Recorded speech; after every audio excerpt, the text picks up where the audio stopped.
Hello and welcome to this week's episode of Bright on Buddhism. Today we will be reading and discussing the Diamond Sutra. The Diamond Sutra is from a collection of sutras called the Prajnaparamita Sutras, or the texts pertaining to the perfection of wisdom. In this text, the Buddha has a discourse with his senior disciple Subhuti about emptiness, non-self, true selfless giving, and the liberation of all sentient beings. Scholars have described the four main points of this sutra as giving without attachment to self, liberating beings without notions of self and other, living without attachment, and cultivating without attainment. Hi everybody, just a quick recording note. You might notice that there are some sound quality changes throughout the reading of the sutra, and the reason for that is because this took multiple takes, and those takes were spaced out such that I was in a different apartment for the latest takes. And so the recording conditions in the new apartment come through on the later takes. So if you hear any differences, that's where that comes from. Thank you, and I hope you enjoy. Hail to Shakyamuni, the realized, worthy, and perfectly awakened one.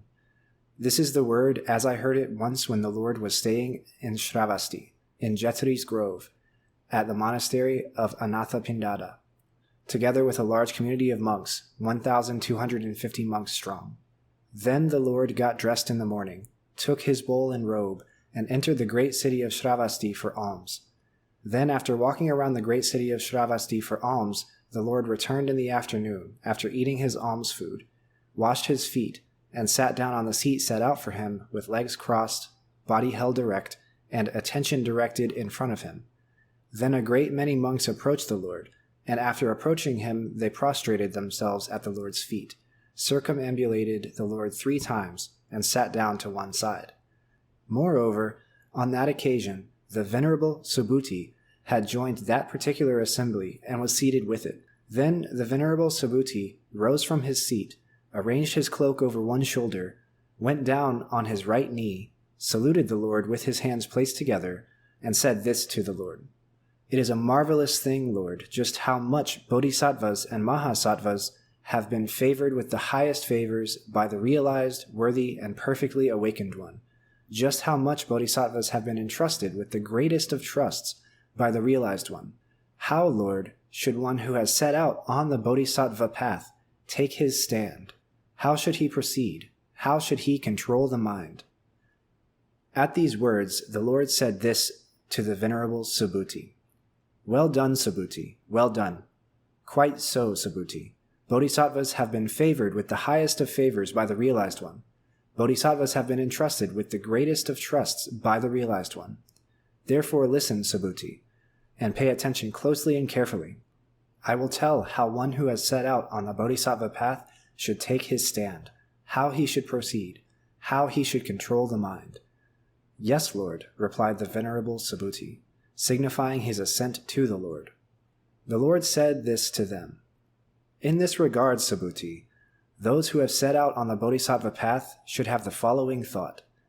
However many living beings are comprised in the total aggregation of living beings, be they born from eggs, or born from wombs, or born from moisture, or arising spontaneously, whether having physical form or being non-material, whether having apperception or lacking apperception, or neither having apperception nor lacking apperception. However the realm of living beings is defined when one defines it, I should bring all of them to final extinction, in the realm of extinction, without substrate remaining. But after I have brought the immeasurable living beings to final extinction in this way, no living being whatsoever has been brought to extinction. What is the reason for that? If, Subhuti, the idea of a living being occurs to a bodhisattva, he should not be called a bodhisattva. Why is that? Subhuti, anybody to whom the idea of a living being occurs, or the idea of a soul, or the idea of a person occurs, should not be called a bodhisattva. However, a bodhisattva should not give a gift while fixing on an object, Subhuti. He should not give a gift while fixing on anything. He should not give a gift while fixing on physical forms. He should not give a gift while fixing on sounds, smells, tastes, or objects of touch, or on dharmas. For this is the way, Subhuti, a bodhisattva should give a gift, so that he does not fix on the idea of the distinctive features of any object. Why is that? Subhuti. It is not easy to take the measure of the quantity of merit. Subhuti, of the bodhisattva who gives a gift without fixation. What do you think, Subhuti? Is it easy to take the measure of space in the east? Subhuti said, Indeed not, Lord. Similarly, is it easy to take the measure of space in the south, west, north, nadir, zenith, all the intermediate directions, and any direction besides them, in the 10 directions? Subhuti said, Indeed not, Lord. The Lord said, Quite so, Subhuti, quite so, Subhuti. It is not easy to take the measure of the quantity of merit of the bodhisattva who gives a gift without fixation. However, this is the way a bodhisattva should give a gift, Subhuti, as an instance of the meritorious activity which consists in giving. What do you think, Subhuti, can a realized one be seen by virtue of the possession of distinctive features? Subhuti said, A realized one cannot be seen by virtue of the possession of distinctive features. Why is that? The very thing that the realized one has preached as the possession of distinctive features lacks any possession of distinctive features. At these words, the Lord said this to the Venerable Subhuti.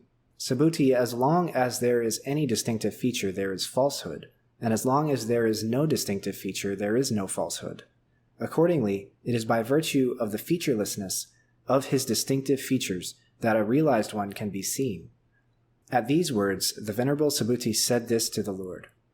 Can it be, Lord, that there will be any living beings at a future time, when the final 500 years come to pass, who, when the words of such discourses as these are being spoken, will conceive the idea that they are the truth? The Lord said, Subhuti, you must not say things like, Can it be that there will be any living beings at a future time when the final 500 years come to pass, who, when the words of such discourses as these are being spoken, will conceive the idea that they are truth? On the contrary, Subhuti, there will be bodhisattvas and mahasattvas at a future time when the final 500 years the destruction of the true Dharma is coming to pass, who will be endowed with the moral conduct, good qualities, and insight. Moreover, it is not the case, Subhuti, that the bodhisattvas will have served a single Buddha, or that they will have planted the roots of goodness under a single Buddha.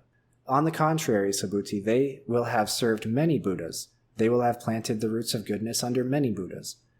As for those who, when the words of such discourses as these are being spoken, will experience the serenity of faith, even if it is for no more than a single thought, the realized one knows them, Subhuti. The realized one sees them, Subhuti. They will all generate and come to be endowed with an immeasurable quantity of merit. Why is that? Because, Subhuti, the idea of a self will not occur to those bodhisattvas, nor will the idea of a living being or the idea of a soul or the idea of a person occur to them. Not even the idea of a dharma will occur to those bodhisattvas, Subhuti, nor the idea of a non-dharma. Not even an idea or a non-idea will occur to them. Why is that? If, Subhuti, the idea of a dharma should occur to these bodhisattvas, for them that would constitute seizing upon a self, it would constitute seizing upon a living being, seizing upon a soul, seizing upon a person. If the idea of a non-dharma should occur for them, that would constitute seizing upon a self, seizing upon a living being, seizing upon a soul, seizing upon a person. Why is that? One should moreover not take up any dharma, Subhuti, or any non-dharma. It was therefore with this in mind that the realized one said to those who understand the round teachings of the simile of the raft, should let go of the dharmas themselves, to say nothing of the non-dharmas. Furthermore, the Lord said this to the Venerable Subhuti. What do you think, Subhuti? Is there anything whatsoever that the realized one has fully awakened to, or any dharma whatsoever that the realized one has taught as supreme and perfect awakening? Subhuti said, Lord, as I understand the meaning of what the Lord has preached, there is no dharma whatsoever that the realized one has fully awakened to, nor any dharma whatsoever that the realized one has taught as supreme and perfect awakening. Why is that?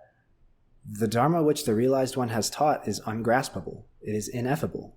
It is neither dharma nor a non-dharma. Why is that? Because the noble persons are distinguished by the power they derive from the unconditioned. What do you think, Subhuti? If someone were to fill this trigalactic, megagalactic world system with the 7 treasures and give it as a gift, then what do you think, Subhuti? Would that gentleman or lady generate a lot of merit on that basis? Subhuti said, "A lot, Lord. A lot, Blessed One. That gentleman or lady would generate a lot of merit on that basis. Why is that? It is indeed, Lord, quantityless. For that reason, the realized one preaches that a quantity of merit is quantityless." The Lord said, "If, however, some gentleman or lady were to fill this trigalactic, megagalactic world system with the 7 treasures and give it as a gift, Subhuti, and if someone else were to do no more than learn just one 4-lined verse from this round of teachings and teach and illuminate it for others, then the latter would on that basis generate a lot more merit, an immeasurable, incalculable amount. Why is that? Because it is from this, Subhuti, that the supreme and perfect awakening of the realized ones is born. It is from this that the Buddhas and Lords are born. What is the reason for that? The so-called dharmas of a Buddha, Subhuti, are indeed devoid of any dharmas of a Buddha. What do you think, Subhuti? Does it occur to a stream enterer that he has obtained the fruit of stream entry? Subhuti said, "No, indeed, Lord." Why is that? Because, Lord, he has not entered anything. That is why he is called a stream enterer. He has not entered form, nor has he entered sounds, smells, tastes, objects of touch, or dharmas. That is why he is called a stream enterer. The Lord said, "What do you think, Subhuti? Would it occur to a once-returner that he has obtained the fruit of a once-returner?" Subhuti said, "No, indeed, Lord. It does not occur to a once-returner that he has obtained the fruit of a once-returner. What is the reason for that? Because there is no dharma whatsoever which enters the state of being a once-returner. That is why one is called a once-returner." The Lord said, "What do you think, Subhuti? Does it occur to a non-returner that he has obtained the fruit of a non-returner?" Subhuti said, "No, indeed, Lord. It does not occur to a non-returner that he has obtained the fruit of a non-returner. Why is that? There is no dharma whatsoever which observes that it is a non-returner. That is why one is called a non-returner." The Lord said, "What do you think, Subhuti? Does it occur to a worthy one that he has obtained the state of a worthy one?" Subhuti said, "No, indeed, Lord." Why is that? Because there is no dharma whatsoever, Lord, which is called a worthy one. If, Lord, it should occur to a worthy one that he has obtained the state of a worthy one, then for him that would indeed constitute seizing upon a self. It would constitute seizing upon a living being, seizing upon a soul, seizing upon a person.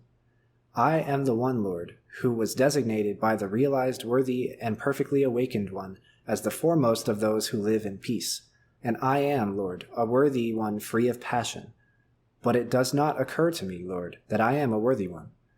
If it were to occur to me, Lord, that I have attained the state of a worthy one, the realized one would not have declared of me as the foremost of those who live in peace. The gentleman Subhuti does not live anywhere. That is why he is the so-called one who lives in peace. The Lord said, "What do you think, Subhuti? Did the realized one learn any dharma at all from the realized, worthy, and perfectly awakened one, Dipankara?" Subhuti said, "No, indeed, Lord. There is no dharma at all which the realized one learned from the realized, worthy, and perfectly awakened one, Dipankara." The Lord said, "Any bodhisattva, Subhuti, who says, 'I will make the dispositions of a field perfect,' would be telling a lie." Why is that? Because these so-called dispositions of a field, Subhuti, have been preached by the realized one as dispositionless. That is why they are called dispositions of a field. For that reason, then, Subhuti, a bodhisattva should conceive an aspiration in such a way that it is unfixed. He should not conceive an aspiration which is fixed in form. He should not conceive an aspiration which is fixed in sounds, smells, tastes, objects of touch, or dharmas. He should not conceive an aspiration which is fixed on anything at all. Subhuti, it is as if, say, there were a man, whose personal presence was such that it was like, say, Sumeru, the king of all mountains. What do you think, Subhuti? Would his personal presence be substantial? Subhuti said, "His personal presence would be substantial, Lord. It would be substantial, Blessed One." Why is that, Lord? The realized one has described it as an absence. That is why it is called a personal presence. for it is not a presence. That is why it is called a personal presence. The Lord said, "What do you think, Subhuti? If there were just as many Ganges rivers as there are grains of sand in the Ganges River, would the grains of sand in them be numerous?" Subhuti said, "That many Ganges rivers alone would be numerous, Lord, to say nothing of the grains of sand in them."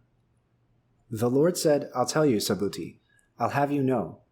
If there were as many world systems as there would be grains of sand in those Ganges rivers, and some woman or man were to fill them with the 7 treasures, and make a gift of them to the realized, worthy, and perfectly awakened ones, what do you think, Subhuti? Would that woman or man generate a lot of merit on that basis?" Subhuti said, "A lot, Lord, a lot, Blessed One." That woman or man would generate a lot of merit on that basis.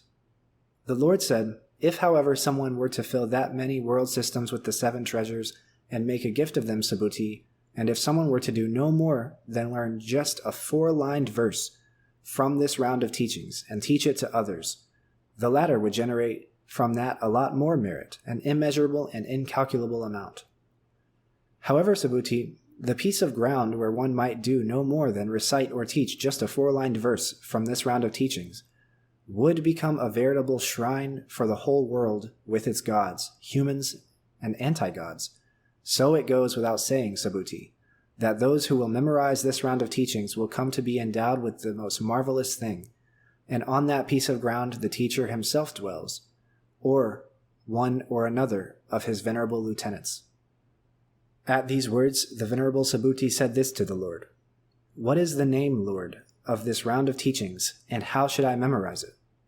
At these words, the Lord said this to the Venerable Subhuti: "This round of teachings, Subhuti, is called the perfection of insight, and this is how you should memorize it." Why is that? The very perfection of insight, Subhuti, which the realized one has preached, is itself perfectionless. What do you think, Subhuti? Is there any Dharma at all which the realized one has preached? Subhuti said, "No, indeed, Lord. There is no Dharma at all, Lord, which the realized one has preached." Would all the dust of the earth, Subhuti, that there is in this trigalactic, megagalactic world system be a lot? Subhuti said, "Lord, the dust of that much earth would be a lot. Any dust of the earth preached by the realized one, Lord, has been preached by the realized one as dustless. Thus it is called the dust of the earth. Any world system there is has been preached by the realized one as systemless. Thus it is called a world system." The Lord said, "What do you think, Subhuti? Can a realized, worthy, and perfectly awakened one be seen by virtue of the 32 distinctive features of a great man?" Subhuti said, "No, indeed, Lord. Why is that? Whatever 32 distinctive features of a great man have been preached by the realized one, Lord, have been preached by the realized one as featureless. Therefore, they are called the 32 distinctive features of a great man." The Lord said, "If, however, some woman or man were to sacrifice as many of their own bodies as there are grains of sand in the Ganges River, Subhuti, and if someone were to learn just a 4-lined verse from this round of teachings and teach it to others, the latter would on that basis generate a lot more merit, an immeasurable and incalculable amount." Then the Venerable Subhuti burst into tears at the impact of the Dharma. Wiping his tears away as he continued to shed them, he said this to the Lord: "It is a marvelous thing, Lord. It is a most marvelous thing, Blessed One, that this round of teachings has been preached by the realized one. Since knowledge arose for me, Lord, I have never heard a round of teachings of this kind before. They will come to be endowed with a most marvelous thing, Lord, who, when this discourse is being preached, conceive the idea that it is the truth. But any such idea of truth, Lord, is indeed idealess. Therefore, the realized one preaches the so-called idea of truth. For me, it is no great marvel, Lord, that I believe and have faith in the round of teachings when it is being preached. Those, Lord, who will learn, master, and memorize this round of teachings will come to be endowed with a most marvelous thing. However, Lord, the idea of a self will not occur to them, nor will the idea of a living being, the idea of a soul, or the idea of a person occur. Why is that? Any such idea of a self is indeed idealess. Any idea of a living being, idea of a soul, or idea of a person is indeed idealess. Why is that? because the Buddhas and Lords are free of all ideas. At these words, the Lord said this to the Venerable Subhuti. Quite so, Subhuti, quite so, Subhuti. Those living beings will come to be endowed with a most marvelous thing, who, when this discourse is being preached, do not become afraid, frightened, or fearful on hearing it. Why is that? This has been preached by the Realized One as the supreme perfection. And what the Realized One preaches as the supreme perfection is preached by innumerable Buddhas and Lords. That is why it is called the supreme perfection. However, Subhuti, any perfection of acceptance the Realized One has is indeed perfectionless. Why is that? When, Subhuti, King Kalinga cut off my limbs and extremities in a previous life, I did not have at that time any idea of a self or idea of a living being or idea of a soul or idea of a person. I had no idea whatsoever, nor any non-idea. Why is that? If, Subhuti, I had had the idea of a self at that time, I would also have had the idea of ill will at that time. I remember, Subhuti, 500 rebirths in the past when I was the sage Kshantivadin, and then too I had no idea of a self, no idea of a living being, no idea of a soul, and no idea of a person. For that reason then, Subhuti, a bodhisattva and mahasattva should conceive the aspiration for supreme and perfect awakening after eliminating all ideas. He should not conceive an aspiration which is fixed on forms. He should not conceive an aspiration which is fixed on sounds, smells, tastes, or objects of touch. He should not conceive an aspiration which is fixed on dharmas. He should not conceive an aspiration which is fixed on non-dharmas. He should not conceive an aspiration which is fixed on anything. What is the reason for that? Whatever is fixed is indeed unfixed. For that very reason, the Realized One preaches that a gift should be given by one without fixing on form. However, Subhuti, this is the way in which a bodhisattva should engage in the giving away of gifts for the benefit of all living beings, but any idea of a living being is indeed idealess. All living beings of whom the Realized One has preached are indeed beingless. The Realized One, Subhuti, speaks truly. The Realized One tells the truth. He tells things as they are. The Realized One does not tell lies. However, Subhuti, in that Dharma which the Realized One has awakened to and taught, there is no truth and no falsehood. Subhuti, one should regard a bodhisattva who has sunk to the level of objects and who gives away a gift which has sunk to the level of objects as being like, say, a man who has been plunged into darkness. Subhuti, one should regard a bodhisattva who gives a gift which has not sunk to the level of objects as being like, say, a man endowed with sight, who would see shapes of various kinds when dawn breaks and the sun comes up. However, Subhuti, those gentlemen or ladies who will learn, memorize, recite, and master this round of teachings, the Realized One knows them, Subhuti. The Realized One sees them, Subhuti. The Realized One comprehends them. All those living beings will generate an immeasurable quantity of merit.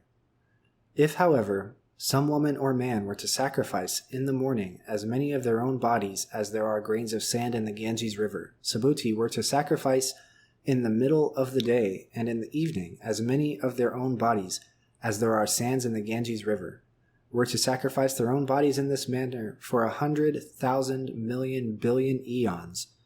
And if someone were to hear this round of teachings and not reject it, the latter would on that basis generate a much larger quantity of merit, an immeasurable and incalculable amount, to say nothing of someone who, after copying it, would learn it, memorize it, recite it, master it, and elucidate it in full for others. However, Subhuti, this round of teachings is inconceivable and incomparable.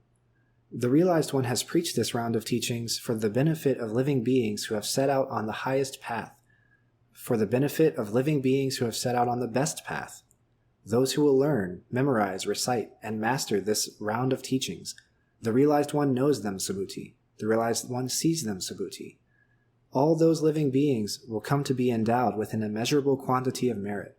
They will come to be endowed with an inconceivable, incomparable, unreckonable, measureless quantity of merit. Why is that? This Dharma, Subhuti, cannot be heard by those of inferior inclinations, nor can it be heard, or learned, or memorized, or recited, or mastered by those who hold the false view of a self, who hold the false view of a living being, who hold the false view of a soul, or who hold the false view of a person. That is an impossibility. However, Subhuti, on whatever piece of ground one elucidates this discourse, that piece of ground will become worthy of worship. That piece of ground will become worthy of veneration and reverential circumambulation for the whole world with its gods, human beings and anti-gods. That piece of ground will become a shrine. Those gentlemen and ladies, Subhuti, who will learn, memorize, and master such discourses as these will be despised. They will be roundly despised. Whatever acts leading to perdition those living beings have done in former rebirths, through being despised, they will in this life exhaust the demeritorious acts of their former rebirths, and they will attain the awakening of a Buddha. I remember, Subhuti, that in the past, an incalculable eon ago, and more incalculable still, back before the realized worthy and perfectly awakened one, Dipankara, and back further still, there were 8,400,000 million billion Buddhas with whom I found favor, and with whom, after finding favor, I did not lose favor. However, Subhuti, that previous quantity of merit from when I found favor with the Buddhas and Lords, and after finding favor with them I did not lose favor, does not approach even 100th part, even 1,000th part, even 100,000th part, even 100,000 millionth part. It does not even permit of any calculation or reckoning in fractions or computation or comparison or analogy, Subhuti, in relation to the quantity of merit from when in the last time, as the final 500 years come to pass, they will learn, memorize, recite, and master this discourse. If, Subhuti, one were to describe the quantity of merit of those gentlemen and ladies, of as many of those gentlemen or ladies as acquire a quantity of merit at that time, those living beings would go mad, or become mentally disturbed. However, Subhuti, this round of teachings is inconceivable, and the effect it has is truly inconceivable. He said, "How, Lord, should one who has set out on the Bodhisattva path take his stand? How should he proceed? How should he control the mind?" The Lord said, "In this regard, Subhuti, one who has set out on the Bodhisattva path should have the following thought. I should bring all living beings to final extinction in the realm of extinction without substrate remaining. But after I have brought living beings to final extinction in this way, no living being whatsoever has been brought to extinction. Why is that?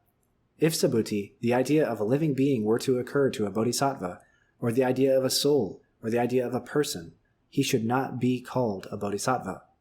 Why is that? There is no dharma called one who has set out on the bodhisattva path. What do you think, Subhuti? Is there any dharma which the realized one had from the realized one Dipankara, by which he fully awakened to supreme and perfect awakening? He said, there is no dharma whatsoever which the realized one had from the realized one Dipankara, by which he fully awakened to supreme and perfect awakening. He said, therefore the realized one Dipankara predicted of me, at a future time, young man, you will become a realized, worthy, and perfectly awakened one, by the name of Shakyamuni. Why is that? The word realized, Tathagata, Subhuti, is a synonym for reality, Tatata. Should anyone say, Subhuti, that the realized one has fully awakened to supreme and perfect awakening, there is no dharma whatsoever to which the realized one has fully awakened as supreme and perfect awakening. In the dharma to which the realized one has fully awakened, there is no truth and no falsehood. Therefore, the realized one preaches, all dharmas are Buddha dharmas. As far as all dharmas are concerned, Subhuti, all of them are dharmaless. That is why they are called all dharmas.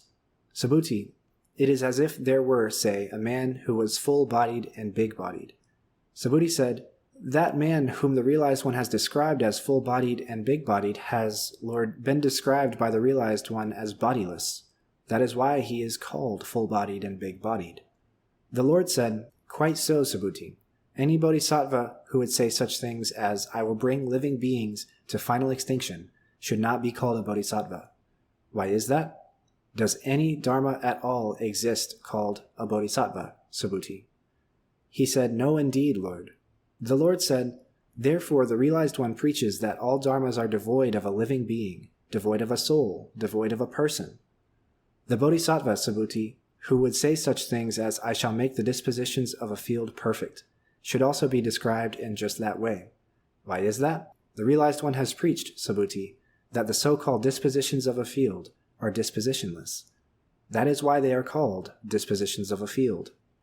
The bodhisattva who has faith, Subhuti, in the oft-repeated saying, dharmas are selfless, has been declared by the realized, worthy, and perfectly awakened one to be a bodhisattva indeed. What do you think, Subhuti? Does the realized one have the eye of the flesh? He said, It is so, Lord. The realized one has the eye of the flesh. The Lord said, What do you think, Subhuti? Does the realized one have the eye of the gods, the eye of insight, the eye of the Dharma, the eye of the awakened?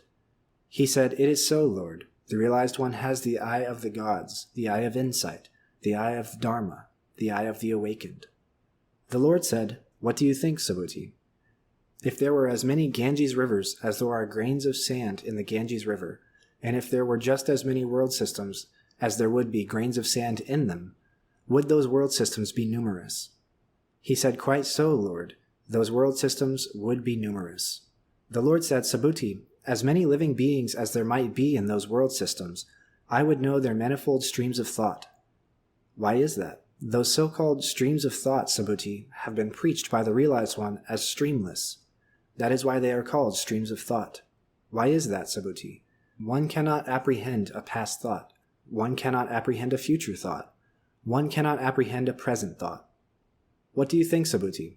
If someone were to fill this trigalactic, megagalactic world system with the 7 treasures and give it as a gift, would that gentleman or lady engender a lot of merit on that basis? He said, A lot, Lord. A lot, Blessed One. The Lord said, Quite so, Subhuti, quite so, it is a lot. That gentleman or lady would engender a lot of merit on that basis. If there were a quantity of merit, Subhuti, the realized one would not have preached the so-called quantity of merit. What do you think, Subhuti? Can a realized one be seen by virtue of the perfection of his physical body? He said, No, Lord, a realized one cannot be seen by the virtue of the perfection of his physical body. Why is that? The so-called perfection of the physical body has been preached by the realized one as perfectionless. That is why it is called perfection of the physical body. The Lord said, What do you think, Subhuti? Can a realized one be seen by the virtue of the possession of distinctive features? He said, No, Lord. A realized one cannot be seen by virtue of the possession of distinctive features. Why is that? What the realized one has preached as the possession of distinctive features has been preached by the realized one as lacking the possession of distinctive features. That is why it is called the possession of distinctive features. The Lord said, What do you think, Subhuti? Does it occur to the realized one that he has taught the Dharma? Subhuti, anybody who would say such things as the Tathagata has taught the Dharma would misrepresent me, Subhuti, on account of wrong learning. Why is that? As for the so-called teaching of the Dharma, Subhuti, there exists no Dharma whatsoever which can be apprehended, called the teaching of the Dharma. He said, Can it be, Lord, that there will be any living beings at a future time who will hear such dharmas as these being preached and have faith in them? The Lord said, Subhuti, they are not beings, nor are they non-beings. Why is that? All beings, Subhuti, have been preached by the realized one as beingless.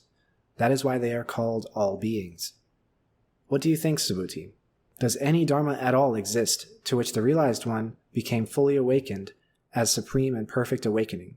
He said, No dharma whatsoever exists to which the realized one became fully awakened as supreme and perfect awakening.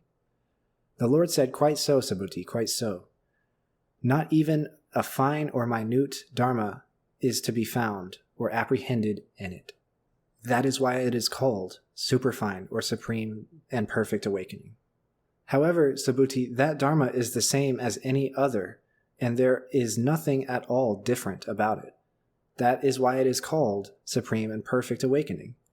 By virtue of being devoid of a soul, being devoid of a living being, and being devoid of a person, that supreme and perfect awakening is fully awakened to as being the same as all wholesome dharmas. These so-called wholesome dharmas, Subhuti, have been preached by the realized one as being indeed dharmaless. That is why they are called wholesome dharmas. If, however, someone were to amass piles of the 7 treasures as high as all the Sumerus, kings of all the mountains, in the trigalactic megagalactic world system, and give them as a gift, Subhuti, and if someone else were to do no more than learn just a 4-lined verse from this perfection of insight and teach it to others, then the former quantity of merit, Subhuti, does not approach even 100th part of the latter quantity of merit, and so on, until nor does it even permit of any analogy. What do you think, Subhuti? Does it occur to the realized one that he has liberated living beings? This is again not the way one should see things, Subhuti. Why is that? There is no living being whatsoever who has been liberated by the realized one.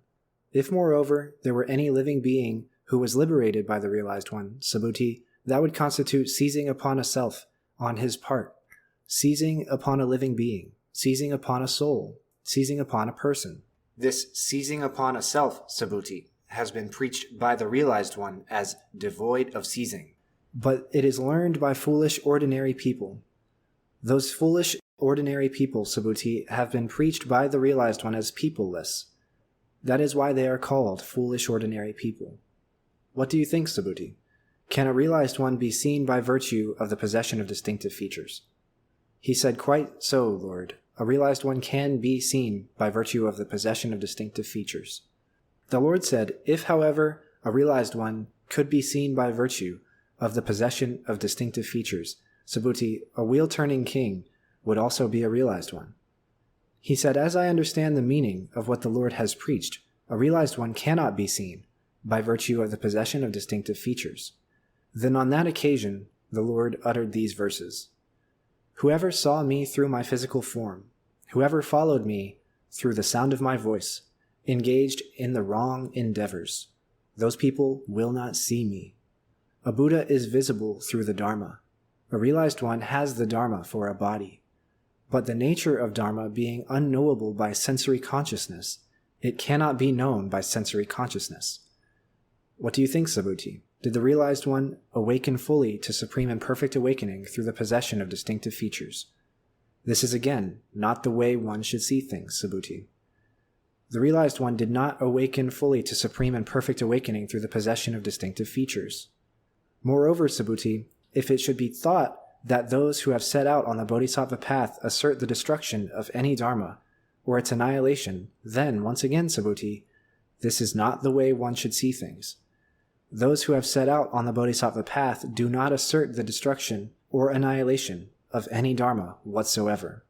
If, however, some gentleman or lady were to fill as many world systems as there are grains of sand in the Ganges River, the 7 treasures, and give them as a gift to the realized, perfect, and perfectly awakened ones, Subhuti, and if some bodhisattva were to attain acceptance with regard to the fact that dharmas are devoid of self, the latter would generate from that a lot more merit. However, Subhuti, the quantity of merit should not be acquired by the bodhisattva. He said, Lord, should the quantity of merit be acquired? The Lord said, it should be acquired, Subhuti, but should not be taken up.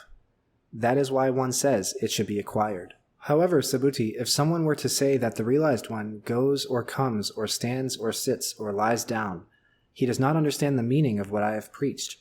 Why is that?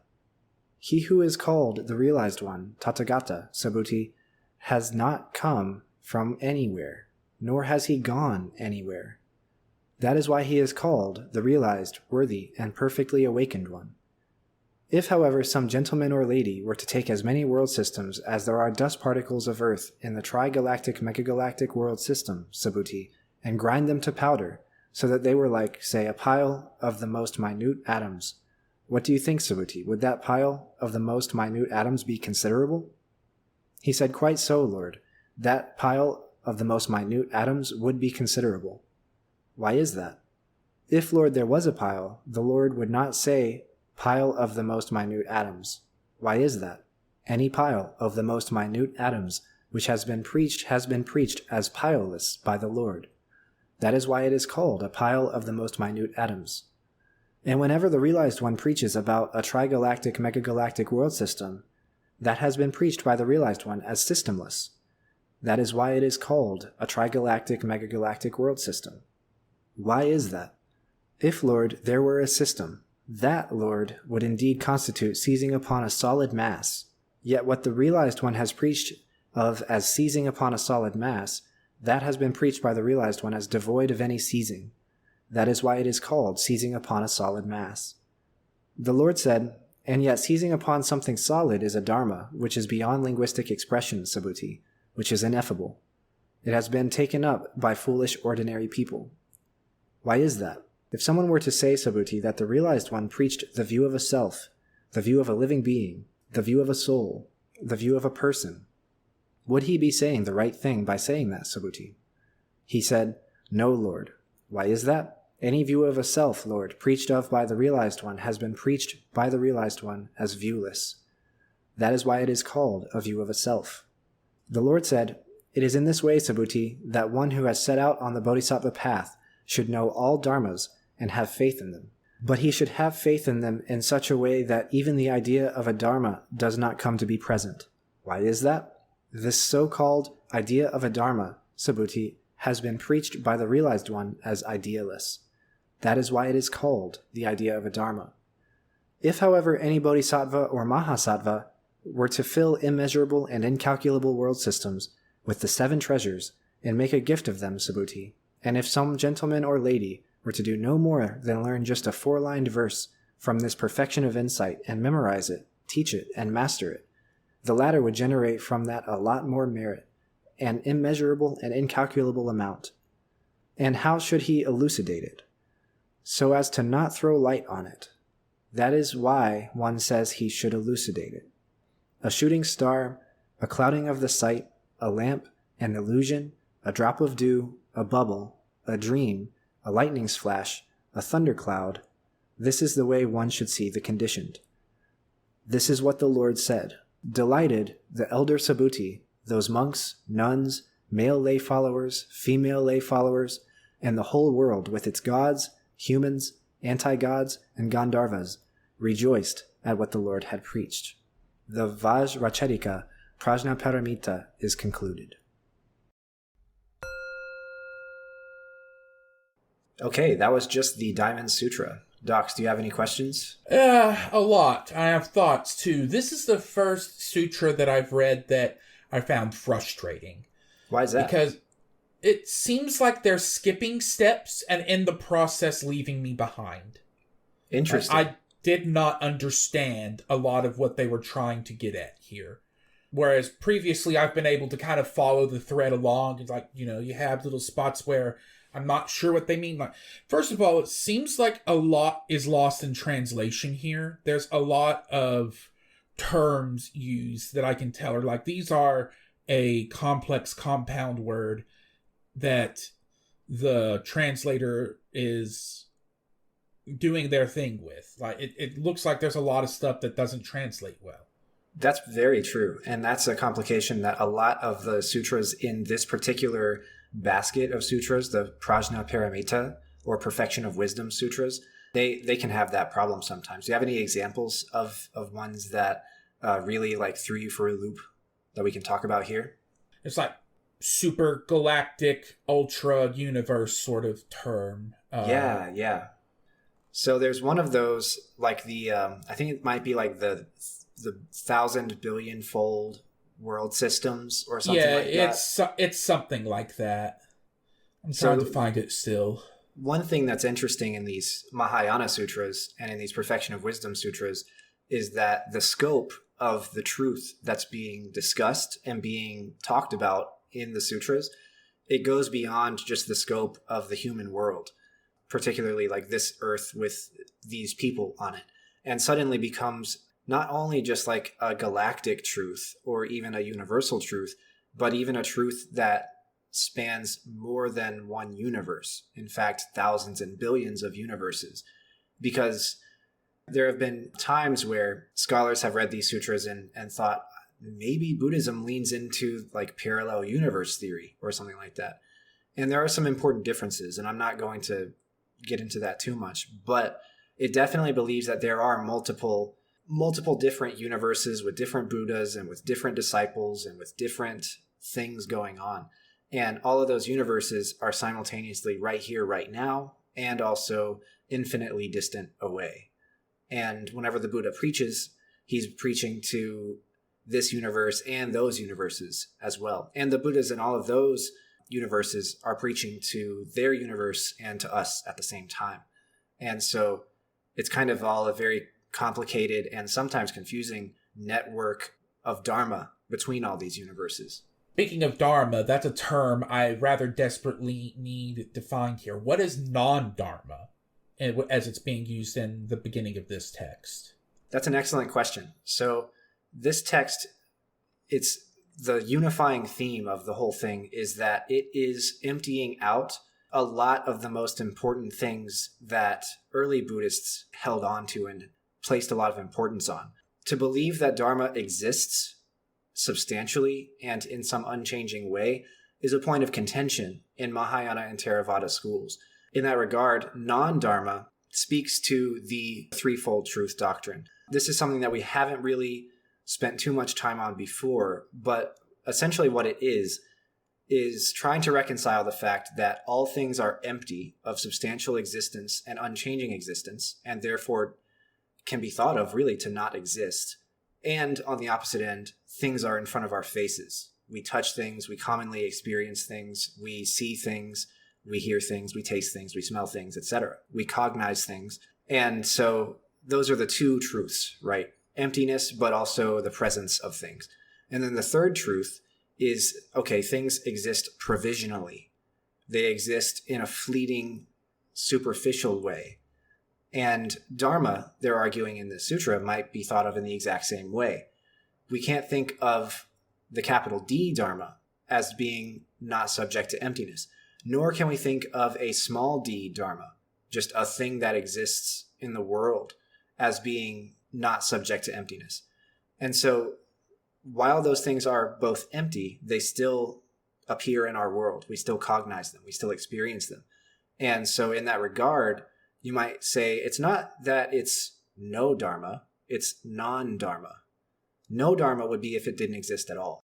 No Dharma would be the absence of something, the space that something would fulfill if it were there, which it's not. That's not what we're talking about here at all. What we have is non-Dharma, something that fills that space, but only provisionally.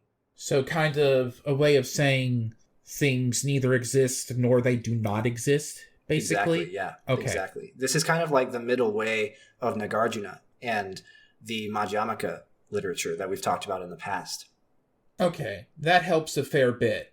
Yeah, I probably could have used that context before reading this one, because what you just told me helps me understand, like, now that I know what they're trying to do here, I understand why things go in this, like, some of the things that I missed before. It's like, oh, okay, I see what you did there now. So that's why they're saying, this seizing upon a self, Subhuti, has been preached by the realized one as devoid of seizing, but it is learned by foolish ordinary people. These foolish ordinary people, Subhuti, have been preached by the realized one as peopleless. That is why they are called foolish ordinary people. That last sentence does not follow from the previous sentence. That is why they are called this. The text does this several times, where it describes some unit of, people or objects or ideas or whatever, and then says at the end, that is why they are called X. And what? The that is why does not seem to follow on from the previous sentences to me. Like, it's there's steps being skipped here. No, that's a good point. That is a very typical formulation in this sutra in particular. A is not A, that is, therefore it can be called A, or that is why it's called A. It does this process of emptying out. What is going on there is that this is something that's been commented on and debated by a lot of scholars, both like in the Western world in a more secular fashion, and also by Buddhist scholars over the course of 2,000 years. This issue is either something that's rhetorical. It's a rhetorical move to cause a particular understanding in the reader. We can think of this if we're thinking doctrinally, if we're thinking about treating this text as a ritual. And so if you say, seizing upon a self, Subhuti has been preached by the realized one as devoid of seizing, but it is learned by foolish ordinary people. That is why they are called foolish ordinary people, etc. If we can imagine ourselves chanting that, that's walking us through the threefold truths. The first truth, seizing upon a self, is devoid of seizing. The second truth, however, it's learned by the foolish ordinary people. They've been preached by the realized one as peopleless. Third truth, that's why they're called foolish ordinary people. This can be applied to all the different places in the text where it applies this formula, but it's trying to lead us both mentally and causationally, you might say, from the first truth to the third one, right? It's trying to establish a causal relationship between emptiness and the presence of experience, and thus the provisional truth that results, the provisional existence that results. Emptiness, but also the presence of things that can be cognized and sensed and experienced by a person. These two things together cause the third truth, that things exist but only provisionally. And in that regard, naming things is a causal relationship between their emptiness and their existence. It's a compromise between their emptiness and their presence in our lives. So every time that happens in the text, it's ritualistically leading us through that formula of the threefold truth. And that's the more doctrinal explanation. The more scholarly explanation is that there are some cases where this might be a translation issue.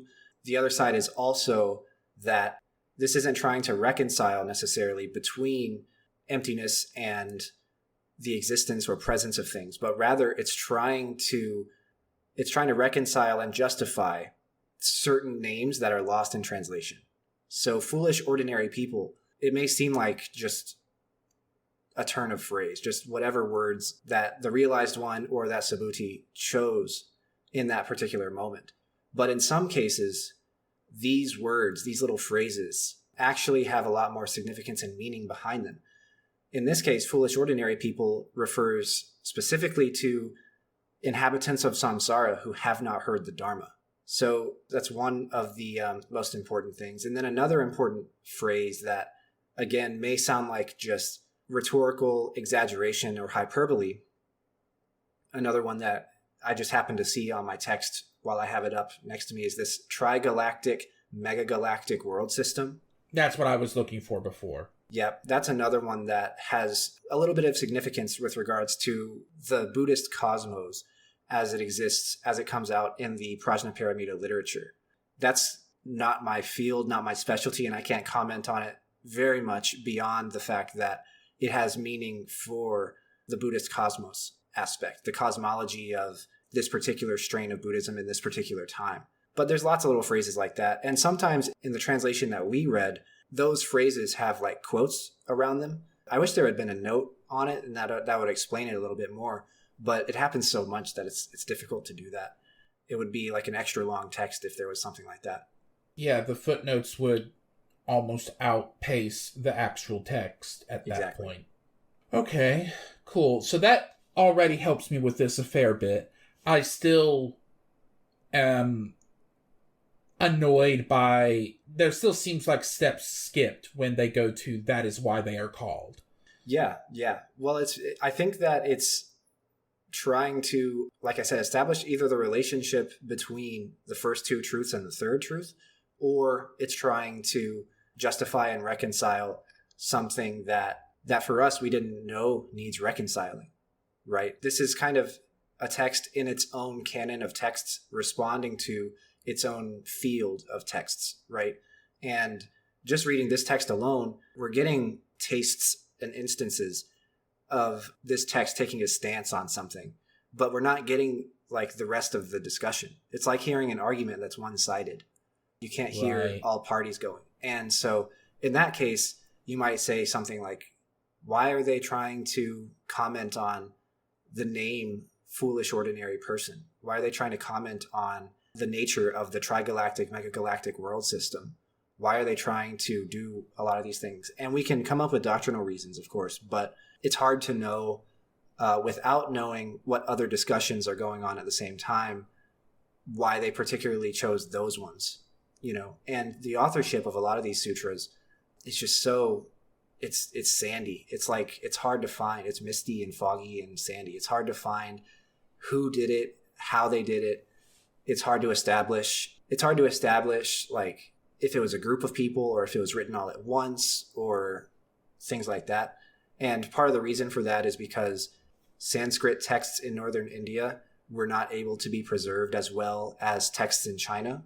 And by the time that these texts were in China and were well preserved, they had been translated like at least once by that point. And so it's kind of like our window into the past gets a little bit dirtier and dirtier every time you go a step backwards. Right. It gets harder to see what the scholarly discourse, if we're reading the authors of this as Buddhist scholars, it's hard to see what scholarly discourse looked like as a whole at the time. Yeah, there's a lot of context that gets lost. Absolutely. And, I mean, that's true of any kind of old text. Another subject that we should talk about is Subhuti. Like, what's this guy's deal? He seems important. Yeah, Subhuti is perhaps the second most important character in the whole thing. He's the Buddha's interlocutor in this case. Subhuti is one of the 10 original disciples of the Buddha after he attains enlightenment and starts teaching. So, like, this would have been one of the former ascetics sort of guys? Yes. Gotcha. He's one of the first ones to start following the Buddha after he attains enlightenment. And what's in particular important for this text is that he's commonly regarded as being, out of all of the disciples, the foremost and the best at understanding emptiness. And as you can see, as you read, as everybody here listened, emptiness is the primary theme of this text, even without ever being said or mentioned as emptiness, either in the form of sunyata or in any other type of form. Instead of ever saying emptiness, they will say like non-x, or they'll say like x-less. So they'll put the prefix non, or they'll put the suffix less to empty something out, to empty a concept or an idea or an object out. That's one of the wonderful things about this text. You never, ever, ever, ever, ever read shunya or shunyata or any variation of it. It's always just emptying things out procedurally rather than in a definition type of way. Yeah, I noticed that and thought like that's a cool trick. I do like that a lot. So towards the end of the text, so most of the time when the Subhuti is responding to the Buddha's question, the answer is no. It does not have substantial existence, or no, it is not. He usually answers no. But I see one spot at the end where it starts with the Buddha saying, "What do you think, Subhuti? Can a realized one be seen by virtue of the disposition of distinctive features?" And then I'm fairly certain this question has been asked before and the answer has been no, but then Subhuti replies, he said, "Quite so, Lord. A realized one can be seen by virtue of the possession of distinctive features." Why does this switch to yes suddenly? I don't understand this at all. So that one is actually solved by the rest of the conversation. Subhuti says, "Quite so, Lord, a realized one can be seen by virtue of the possession of distinctive features." And in this regard, he's talking about the 32 physical marks of a great person, a great leader. And then the realized one, the Buddha, says right after, "If, however, a realized one could be seen by virtue of the possession of distinctive features, Subhuti, a wheel-turning king would also be a realized one." Subhuti said, "As I understand the meaning of what the Lord has preached, a realized one cannot be seen by virtue of the possession of distinctive features." So what he's trying to do there is he's trying to question what it actually means to be a Tathagata, to be a Buddha, to be enlightened, as compared to others that possess similar characteristics. These 32 physical marks, the Mahaparusha, these are things that are shared both by Buddhas and by wheel-turning kings. A wheel-turning king, or a Chakravartin king in Sanskrit, is the other thing that the Buddha could have become in his life. Whenever he was born, he said that it was prophesied that he's going to either become a great teacher or a great king. And in this case, the great king is one that turns the wheel of the Dharma, but in a different way. We're not going to get into how a king, how a leader turns the wheel of the Dharma necessarily, but we are going to stay on the teacher. Now, these 32 physical marks, these are shared between both the king and the teacher. The Buddha is asking, if they both have physical marks, how can you tell one from the other? How can you tell a wheel-turning king from a teacher? So he says to Subhuti, can you understand me or cognize me or experience me by nature of my physical marks? And Subhuti says, yeah, I think you can. And the Buddha says, well, no, actually you can't, because that would make every Buddha a wheel-turning king and every wheel-turning king vice versa. And so Subhuti then says, since you said that, if I understand you correctly, no, you can't only cognize or only experience or only understand a Buddha by nature of his physical marks. And then there's some verses after that. And the point of that is to, again, as they have before in this particular part of the text, is to empty out your understanding of the 32 physical marks. So we've talked about this in the context of gender. That's where this is primarily important for day-to-day real-life Buddhism, I think, is what is the nature of the physical marks and how serious are they? The question of how serious are they seems casual, but one of the 32 physical marks is a sheathed penis, which is a sexual mark, and would make one think that women cannot ever become Buddhas in their own female bodies. And this text serves as evidence that some people use to say actually they can because these marks are empty. The 32 physical marks are empty of substantial existence and therefore are not important. They're not determinant in one's Buddhahood or lack of. And I try to lean on that side of the debate because of feminism, because I want Buddhism to be lived and believed and practiced in an egalitarian and equitable way. But if we stick only to the text itself, I've given you my personal opinion, but if we stick to the text itself and don't get out of it, and what the text is doing rhetorically and logically, unfortunately, I don't think that it gives you enough to say that women can become Buddhas in their own bodies.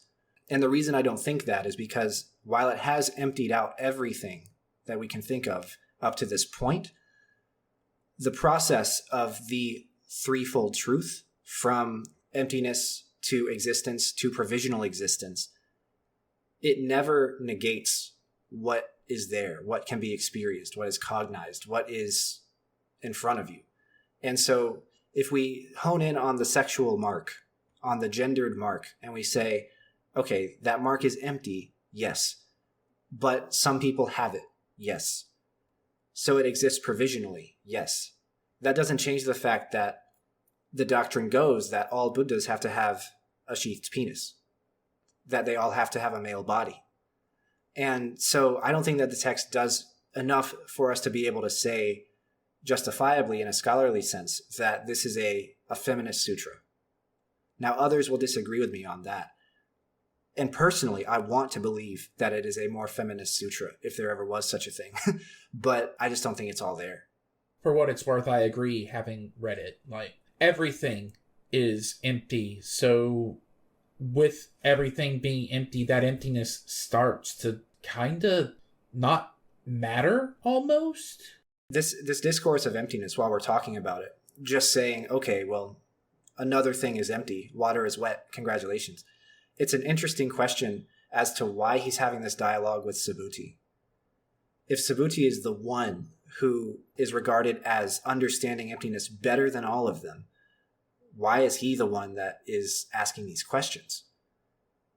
I theorize that it would be a skillful means exercise between the two of them. By this point, Upaya and Mahayana Prajnaparamita stuff is obviously established and is in wide practice and is visible in the text. And I think that this is another case where Subhuti and the Buddha are doing skillful means, right? They're playing this out on purpose. Right. Subhuti is having to like dim his light, as it were. He's trying to pretend that he doesn't know as much and ask all these questions, not so these that questions are not for Subhuti. These are for the people who are not Subhuti in the audience. Exactly. That's my theory about it. That makes sense, and I can absolutely see that. Especially given the idea that Subhuti is supposed to already understand emptiness very well. That makes, the idea that he can try to spread that understanding by engaging in this dialogue with the Buddha makes sense. Like, that's his role here. Right. The tightrope a bodhisattva has to walk in this text is really interesting to me. One who has set out on the bodhisattva path should have the following thought.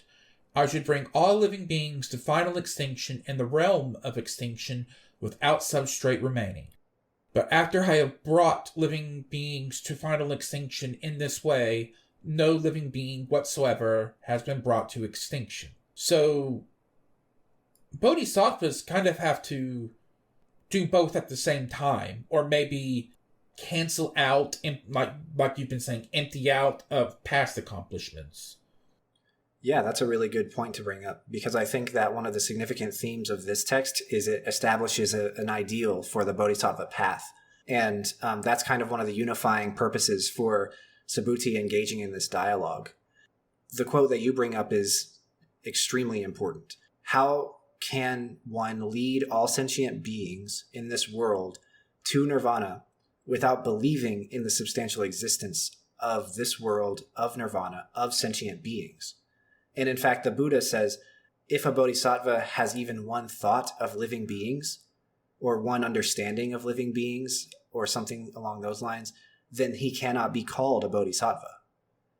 And what he's saying is that a bodhisattva has to walk the tightrope, like you say, between what you might say the first and second truths, and that reconciliation being the third truth, right? A bodhisattva has an interesting relationship with both emptiness, theoretically and practically, and with the fact that stuff happens in front of our eyes every day. This offers a little bit of a roadmap for how to navigate that. And it speaks directly to something that Subhuti is also regarded as being very, very knowledgeable about, which is loving kindness, or metta.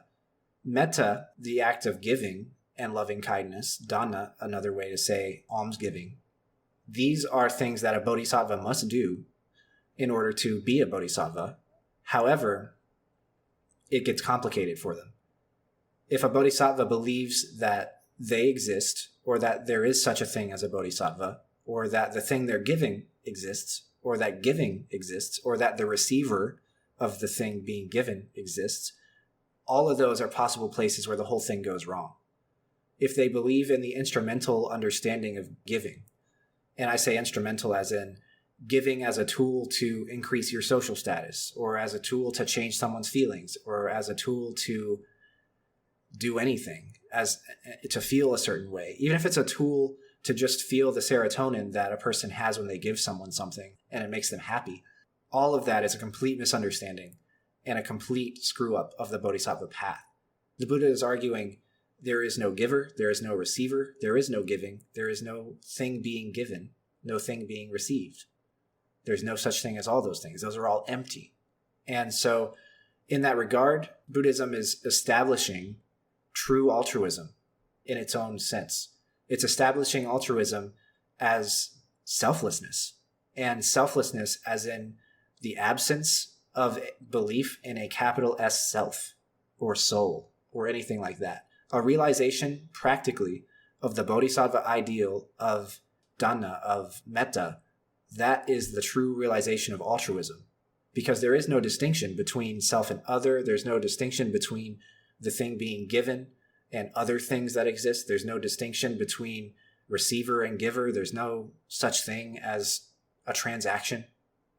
And when I say there's no such thing, of course, I mean that a transaction is an empty thing, just like everything else. And so this is clearly establishing the correct way to, day by day, be a bodhisattva. I'm not sure it quite manages it, though, because I don't see how that's possible. That's a good question, too. Yeah, it doesn't say, it says this is what you should do, but not how do you do it. Right. And this is where intention comes in, I think. The text doesn't go into this, but from other texts and from our understanding of karma that we have, I think that intention would be the important thing here. If you are giving as though you understand that you don't have an Atman. You have non-self. You have anatman. If you're giving understanding that there is no thing being given and nothing being received and such, all on and on that goes, then you're doing it right. But if you believe in or intend for giving to be a certain way, then you're kind of getting it wrong. It's possible to believe incorrectly that true altruism does not exist. And I say incorrectly as in Buddhism would regard it as being incorrect. It's possible to believe that true altruism doesn't exist because all beings get something from giving something, right? Whenever someone gives charitably, they get serotonin and they get social status and they get happiness and fulfillment. And the person who receives get whatever was given, right? And so the status of both people raises up. But this is an instrumental understanding of the karma that comes from and the merit that comes from charitable giving. True altruism is truly whenever, you cannot benefit yourself if you don't believe in the self. You cannot benefit another if you don't believe in another. And it all has to do with correct mindfulness. This is where you would rely on something like the Eightfold Path with regards to cultivating the right view, the right mindfulness, the right concentration, the right livelihood in this case too. These are all things that fall under that category. Trying to meditate on emptiness and giving together and trying to reconcile them in the correct way. I think that's all I've got. Is there anything that you want to get to that I have not touched on yet? Yeah, there's another character that I would like to mention. You might have heard of the guy Dipankara. Dipankara is a Buddha in the infinite past who is the one that prophesized Shakyamuni's Buddhahood. If Shakyamuni is the Buddha of now and Maitreya is the Buddha of the future, then Dipankara is the Buddha of the past. He's part of this sequence, right? There was Dipankara and all of his teachings, and maybe not first, but in the infinite past. And then his teachings eroded and people misunderstood them and forgot them. And eventually the world was bereft of Dipankara's teachings. And then Shakyamuni came along and turned the wheel of the Dharma again. And we're currently in the process of trying to maintain our understanding of the Buddha's teachings, but we're also misunderstanding them. We're also forgetting them. And once all of that is gone from the world, then Maitreya will come along and do the whole thing over again. And in the Buddhist cosmology, this goes on forever. So Dipankara is not the first and Maitreya is not the last. But these are just the links in the chain that we happen to find ourselves in right now. Yeah, I didn't really understand Dipankara as a name at the time. I kind of glossed over that term simply like it was in the middle of a whole lot of extra terminology that I just kind of glazed over it. No, absolutely, yeah. And that can happen a lot, especially when it comes to the inclusion of other types of gods and animals and beings that might end up in the Hindu cosmology or the Brahmanical cosmology and were inherited by Buddhism, but don't really have any sort of importance. For example, I never really paid much attention my first time reading the sutras whenever like Rakshasas or Pretas or any other sort of thing came up, when those kind of words popped up, because I thought they didn't have anything to do with like the teaching at hand. And it was only when I got into college and grad school that I started to actually pay more attention to those and learn what they meant, just because they do have some sort of specific meaning and they have some sort of specific ideal attached to them. I don't think that understanding who Dipankara is terribly important for understanding the truth of emptiness or even like the central theme of this text. But I thought it would help to understand, since we haven't talked about him, there is, if just like there is a Buddha of the future, there is also one of the past who comes right before Shakyamuni. Anything else? Yeah, one other thing that we can talk about with this text is there's a tension posed between cultivation and attainment. One of the primary themes of this text is cultivation without attainment. And it's important to question what that actually means, according to the text. It's peppered into this text. There's spots where Subhuti and the Buddha are talking about the meaning of cultivation and attainment and what the Bodhisattva path is supposed to be like. And I guess we should start from a more typical understanding of cultivation and attainment.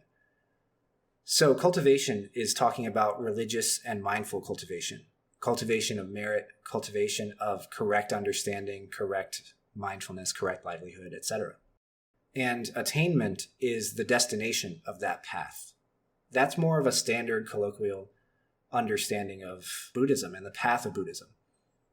It's this idea that whenever somebody first becomes an arhat or a shravaka, or even when they first become a bodhisattva, what they're doing is they are setting off on a path that they have to walk, and the different steps on that path are sutras, meditations, practices, etc. And then attainment is when all of that culminates in enlightenment.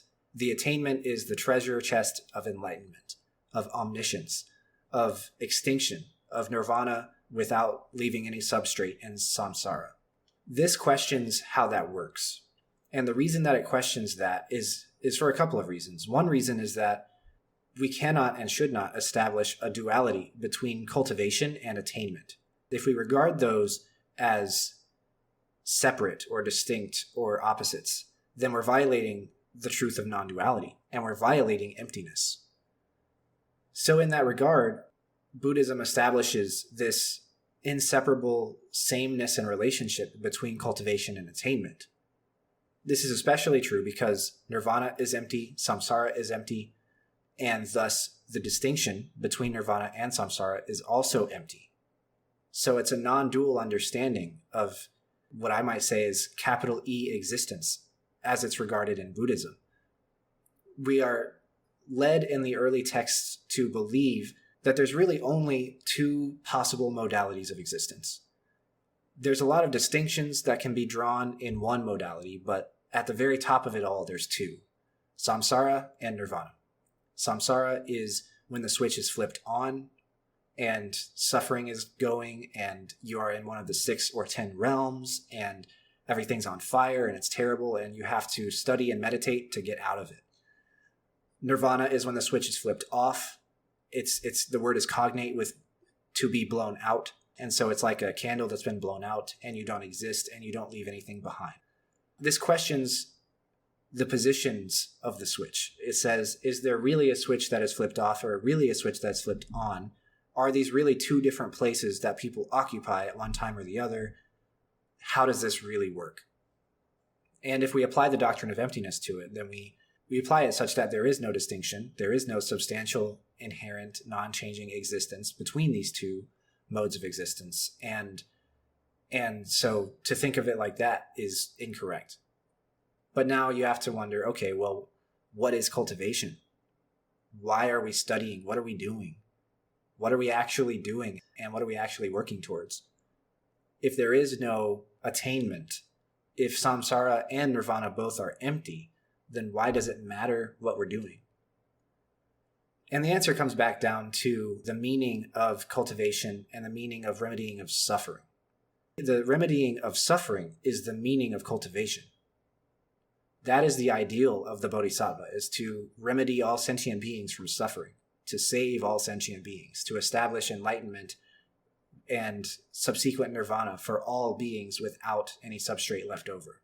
And that alone, because of the truth of true altruism in Buddhism, because of the truth of non-self, that is its own attainment.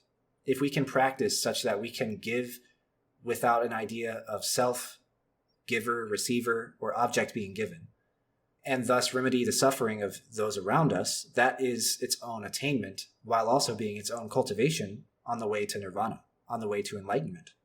And so it completely breaks down this idea that it's a linear path of study and meditation across multiple lifetimes from here to nirvana, from here to enlightenment. It's not like climbing a mountain and then finally falling off of the top. It's more like being a mountain climber and getting joy and cultivation and spiritual and mindful advancement and remedying of suffering on the way up the mountain. That is why we do it. It's the journey, it's not the destination. And that's an important distinction because there's a lot of later discussion and debate about whether or not enlightenment is sudden or gradual. This would say that it's gradual. It would say that attainment coming out of study that leads to enlightenment is gradual. It happens incrementally over time, rather than being something that happens to you all at once at the very end. But then again, we also must remember that sudden and gradual are dualities, and the real actual nature of enlightenment is both and neither. It's both sudden and gradual, and also neither sudden nor gradual. So this becomes the subject of a lot of comment and debate for subsequent centuries in East Asia after this text reaches China and Korea and Japan.